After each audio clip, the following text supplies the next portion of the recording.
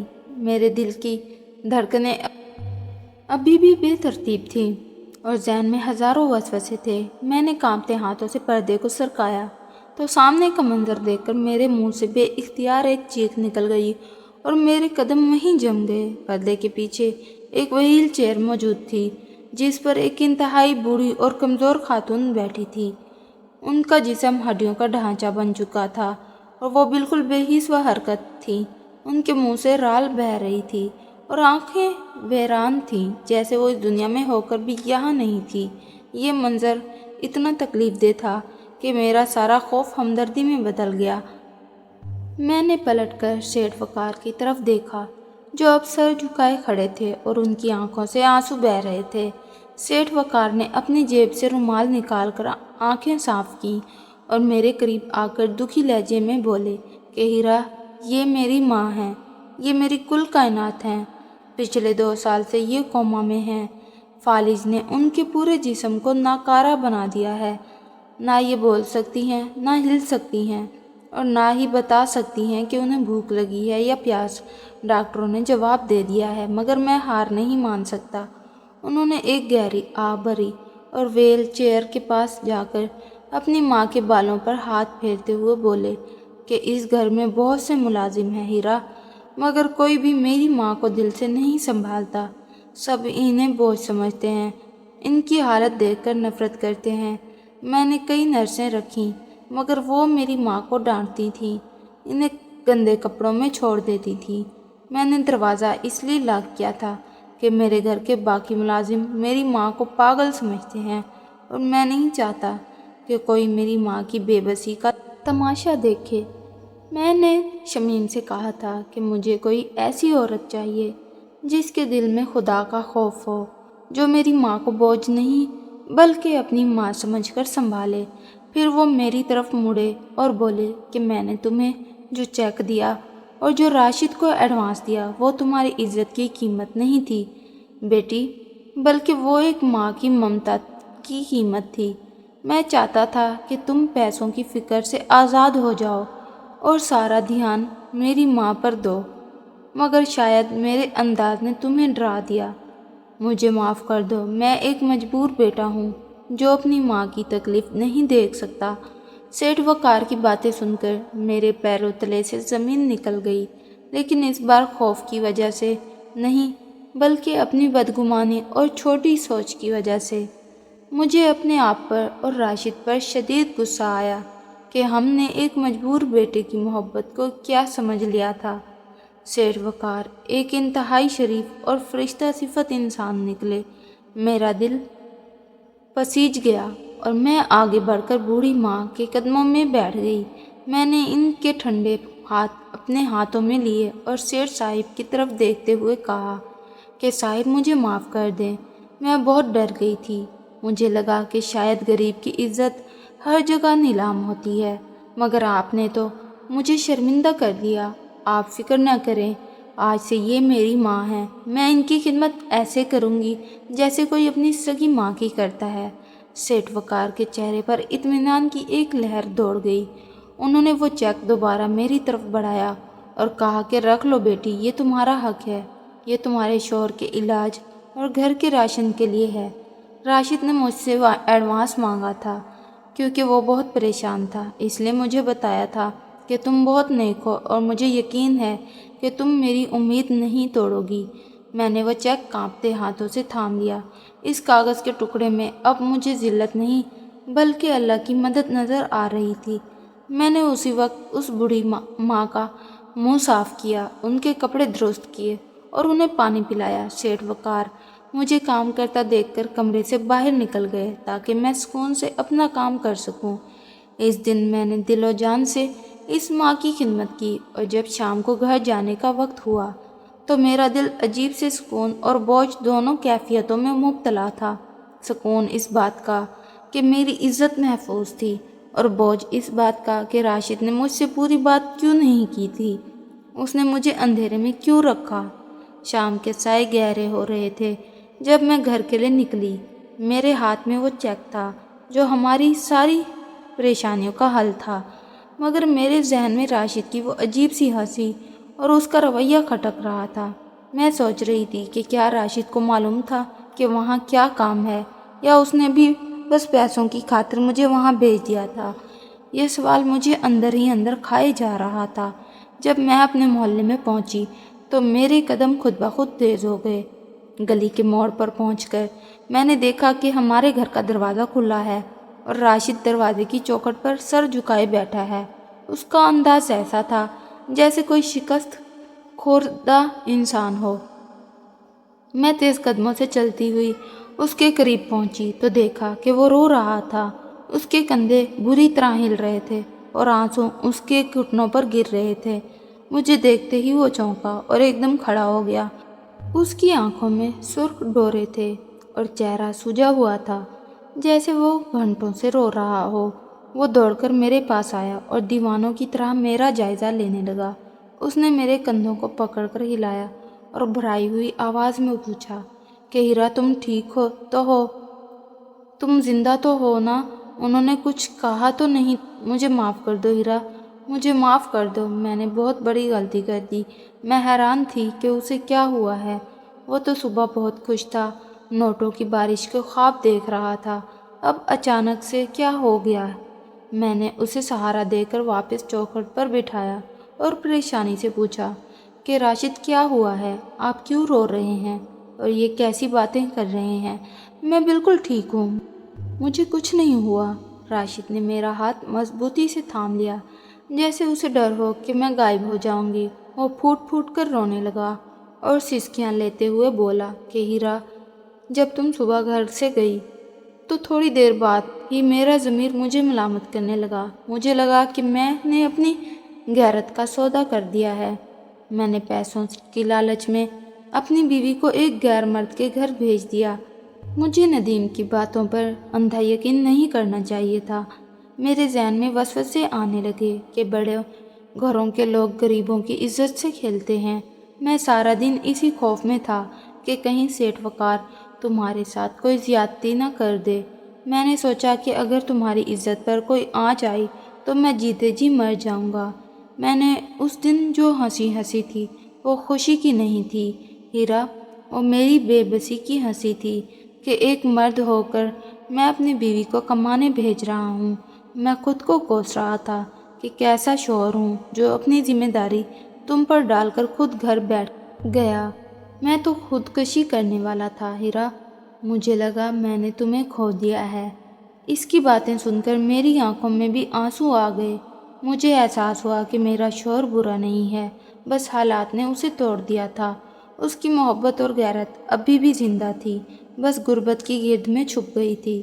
میں نے اپنا دوپٹہ اس کے آنسو پونچھنے کے لیے استعمال کیا اور نرمی سے بولی کہ راشد، آپ کو خودکشی کرنے کی ضرورت نہیں ہے اور نہ ہی آپ نے کوئی غلط فیصلہ کیا تھا۔ اللہ نے ہماری مدد کر دی ہے۔ آپ جانتے ہیں وہاں کیا ہوا تھا؟ میں نے راشد کو سیٹھ وقار اور ان کی بیمار ماں کی پوری حقیقت بتائی۔ میں نے اسے بتایا کہ سیٹھ وقار فرشتے جیسے انسان ہیں اور وہ صرف اپنی ماں کی خدمت کروانا چاہتے ہیں۔ میں نے اپنی جیب سے وہ چیک نکال کر اس کے ہاتھ میں رکھا اور کہا، یہ دیکھیں، یہ انہوں نے آپ کے علاج اور گھر کے راشن کے لیے دیا ہے۔ وہ تو آپ کو بھی نوکری دینے کا سوچ رہے ہیں۔ راشد میری باتیں سن کر سکتے میں آ گیا۔ اسے یقین نہیں آ رہا تھا کہ جسے وہ اپنی غلطی سمجھ رہا تھا وہ اللہ کی طرف سے انعام بن گئی تھی۔ وہ چیک دیکھ کر اس نے اسے آنکھوں سے لگا لیا اور وہیں سجدے میں گر گیا۔ وہ زمین پر ماتھا ٹیک کر بلند آواز میں اللہ کا شکر ادا کرنے لگا کہ یا اللہ تیرا شکر ہے، تو نے میری لاج رکھ لی، تو نے میری بیوی کی عزت بھی بچائی اور ہماری مدد بھی کی۔ میں تیرا گناہ گار بندہ ہوں، مجھے معاف کر دے۔ اس نے سجدے سے سر اٹھایا تو اس کا چہرہ آنسوؤں اور مٹی سے اٹا ہوا تھا، مگر اس پر ایک عجیب سا نور اور سکون تھا۔ اس نے میرے ہاتھ تھامے اور انتہائی عاجزی سے بولا کہ ہیرا، مجھے معاف کر دو، میری غربت نے میری سوچ کو چھوٹا کر دیا تھا۔ میں نے تم پر اور اللہ کی مدد پر بھروسہ کرنے کی بجائے تمہیں مشکل میں ڈالا۔ میں وعدہ کرتا ہوں ہیرا، آج کے بعد میں کبھی حرام کی طرف نہیں دیکھوں گا، چاہے پتھر توڑنے پڑے میں خود کماؤں گا۔ اس رات ہم دونوں دیر تک جائے نماز پر بیٹھے رو رو کر اللہ سے اپنے گناہوں اور کوتاہیوں کی معافی مانگتے رہے۔ راشد کا دل بالکل دھل چکا تھا اور وہ بار بار کہہ رہا تھا کہ ہیرا، تم نے مجھے بچا لیا، ورنہ میں تو ہوس اور لالچ کے اندھے کنویں میں گر چکا تھا۔ اگلی صبح جب ہم اٹھے تو فضا میں ایک عجیب سی تازگی تھی۔ راشد نے خود کہا کہ وہ میرے ساتھ سیٹھ وقار کے پاس جائے گا اور ان سے معافی مانگے گا اور کوئی محنت مزدوری کا کام مانگے گا۔ ہم دونوں جب بنگلے پہنچے تو سیٹھ وقار لان میں ٹہل رہے تھے۔ راشد نے آگے بڑھ کر ان کے قدموں کو چھونے کی کوشش کی، مگر سیٹھ صاحب نے اسے تھام لیا اور گلے لگا لیا۔ راشد نے روتے ہوئے کہا کہ صاحب، میں بہت برا انسان ہوں، میں نے پیسوں کی خاطر آپ کو غلط سمجھا اور اپنی بیوی کو بھیجا، مجھے معاف کر دیں۔ سیٹھ وقار نے اس کی پیٹھ تھپ تھپائی اور کہا کہ انسان خطا کا پتلا ہے۔ راشد، تم نے اپنی غلطی مان لی، یہی بہت بڑی بات ہے۔ مجھے خوشی ہے کہ ہیرا جیسی نیک خاتون تمہاری شریک حیات ہے جو تمہیں برائی سے روکتی ہے۔ پھر سیٹھ صاحب نے راشد کو گاڑی کی چابیاں تھمائیں اور کہا کہ مجھے ایک ایماندار ڈرائیور اور اسسٹنٹ کی ضرورت ہے جو میرے گھر اور کاروبار کے کام سنبھال سکے۔ اگر تم دل لگا کر کام کرو گے تو یہ نوکری تمہاری ہے۔ اس دن سے ہماری زندگی کا ایک نیا دور شروع ہوا۔ میں گھر کے اندر سیٹھ صاحب کی بیمار ماں کی خدمت میں لگ گئی اور راشد باہر کے کاموں میں مصروف ہو گیا۔ میں نے اس بوڑھی ماں کو سگی ماں کا درجہ دیا۔ میں گھنٹوں ان کے پاس بیٹھی، ان کے بے جان ہاتھوں پر زیتون کے تیل کی مالش کرتی، انہیں نہلاتی دھلاتی اور قرآن پاک پڑھ کر ان کے سرانے دم کرتی۔ حالانکہ وہ بول نہیں سکتی تھی، مگر جب میں ان کے پاس بیٹھ کر باتیں کرتی تو مجھے محسوس ہوتا کہ ان کی ویران آنکھوں میں ایک چمک آ جاتی تھی۔ کبھی کبھی ان کی آنکھوں کے گوشوں سے آنسو بہہ نکلتے جو شاید تشکر کے آنسو ہوتے تھے۔ مجھے ان کی خدمت میں جو سکون ملتا وہ بیان سے باہر تھا۔ مجھے لگتا تھا کہ میں جنت کما رہی ہوں۔ سیٹھ وقار اکثر دروازے میں کھڑے ہو کر مجھے اپنی ماں کی خدمت کرتے دیکھتے تو ان کی آنکھیں بھی نم ہو جاتیں اور وہ آسمان کی طرف دیکھ کر دعا دیتے کہ اللہ تمہیں ہمیشہ خوش رکھے بیٹی، تم نے میرے کلیجے کو ٹھنڈک پہنچائی ہے۔ دوسری طرف راشد بھی پوری ایمانداری اور جان فشانی سے کام کر رہا تھا۔ وہ پرانا سست اور لالچی راشد نہیں رہا تھا جو کام سے جی چراتا تھا، بلکہ اب وہ دیر رات تک سیٹھ صاحب کے ساتھ رہتا اور ان کے ہر حکم کی تعمیل کرتا۔ اس کی کمائی اب حلال کی تھی اور اس میں ایسی برکت تھی کہ ہمارے گھر سے فاقے ختم ہو گئے تھے۔ ہم نے آہستہ آہستہ اپنا قرض بھی اتارنا شروع کر دیا تھا اور سب سے بڑی بات یہ تھی کہ ہمارے گھر میں اب سکون تھا۔ ہم شام کو جب گھر لوٹتے تو تھکے ہونے کے باوجود ہمارے چہروں پر اطمینان ہوتا تھا۔ وقت تیزی سے گزرتا گیا اور کئی مہینے بیت گئے۔ ایک رات جب میں بنگلے میں تھی تو سیٹھ صاحب کی والدہ کی طبیعت اچانک بگڑ گئی، ان کی سانس اکھڑنے لگی۔ میں نے فوراً سیٹھ صاحب کو بلایا اور ڈاکٹر کو فون کیا، مگر شاید ان کا وقت پورا ہو چکا تھا۔ انہوں نے آخری بار اپنی دھندلی آنکھوں سے مجھے دیکھا اور پھر سیٹھ وقار کی طرف دیکھا۔ ان کے لبوں پر ایک ہلکی سی مسکراہٹ آئی اور پھر ان کی گردن ڈھلک گئی۔ سیٹھ وقار اپنی ماں کے سینے سے لگ کر بچوں کی طرح روئے۔ میں بھی اپنے آنسو روک نہیں سکی کیونکہ ان چند مہینوں میں میرا ان سے ایک روحانی رشتہ بن گیا تھا۔ مجھے ایسا لگا جیسے آج میں دوبارہ یتیم ہو گئی ہوں، مگر مجھے خوشی تھی کہ ان کا آخری وقت سکون سے گزرا اور وہ صاف ستھری حالت میں اللہ کے پاس گئیں۔ تدفین اور سوئم کے بعد گھر میں ایک عجیب سی خاموشی چھا گئی۔ سیٹھ وقار بہت اداس رہنے لگے، مگر وہ بار بار میرا شکریہ ادا کرتے کہ ہیرا، تم نے میری ماں کے آخری دنوں کو آسان بنا دیا، میں تمہارا یہ احسان کبھی نہیں بھولوں گا۔ کچھ دن بعد سیٹھ وقار نے مجھے اور راشد کو اپنے آفس میں بلایا۔ وہ اپنی میز کے پیچھے بیٹھے تھے اور ان کے ہاتھ میں ایک فائل تھی۔ انہوں نے ہمیں بیٹھنے کا اشارہ کیا اور پھر وہ فائل راشد کی طرف بڑھا دی۔ راشد نے حیرت سے پوچھا کہ صاحب یہ کیا ہے؟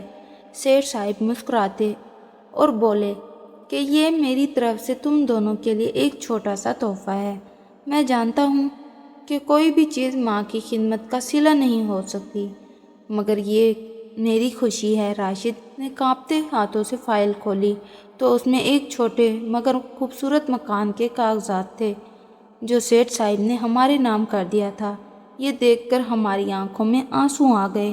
ہم تو سوچ بھی نہیں سکتے تھے کہ اللہ ہمیں ایسا انعام دے گا۔ میں نے کہا کہ صاحب یہ بہت زیادہ ہے، ہم اس کے حقدار نہیں ہیں، ہم نے تو بس اپنا فرض نبھایا تھا۔ سیٹھ صاحب نے ہاتھ اٹھا کر مجھے روکا اور کہا کہ نہیں بیٹی، تم اس سے بھی زیادہ کی حقدار ہو۔ جس دور میں اولاد اپنے والدین کو نہیں پوچھتی، تم نے ایک غیر عورت کی ایسی خدمت کی جیسے وہ تمہاری اپنی ہو۔ یہ مکان تمہاری اس نیکی اور راشد کی ایمانداری کا انعام ہے، اسے رکھ لو اور مجھے اپنی دعاؤں میں یاد رکھنا۔ آج اس بات کو کئی سال گزر چکے ہیں، ہم اپنے اسی گھر میں خوش و خرم زندگی گزار رہے ہیں۔ اللہ نے ہمیں اولاد کی نعمت سے بھی نوازا ہے اور رزق میں بھی کشادگی دی ہے۔ راشد اب سیٹھ وقار کے سب سے قابل اعتماد مینیجر بن چکے ہیں اور وہ اکثر مجھے کہتے ہیں کہ ہیرا، اگر اس دن تم اپنی عزت پر پہرا نہ دیتی اور مجھے نیکی کا راستہ نہ دکھاتی تو شاید آج ہم در بدر کی ٹھوکریں کھا رہے ہوتے۔ میں اللہ کا شکر ادا کرتی ہوں کہ اس نے مجھے آزمائش میں پورا اترنے کی توفیق دی۔ مجھے یقین ہو گیا ہے کہ انسان جب اللہ کے لیے اپنی خواہشات کو قربان کرتا ہے اور حلال پر راضی ہو جاتا ہے تو اللہ اسے وہاں سے نوازتا ہے جہاں سے اسے گمان بھی نہیں ہوتا۔ سچ کہتے ہیں کہ عزت کی روٹی اور سکون کا گھر دنیا کی سب سے بڑی دولت ہے، اور یہ صرف اسے ملتی ہے جو اپنے ضمیر کا سودا نہیں کرتا۔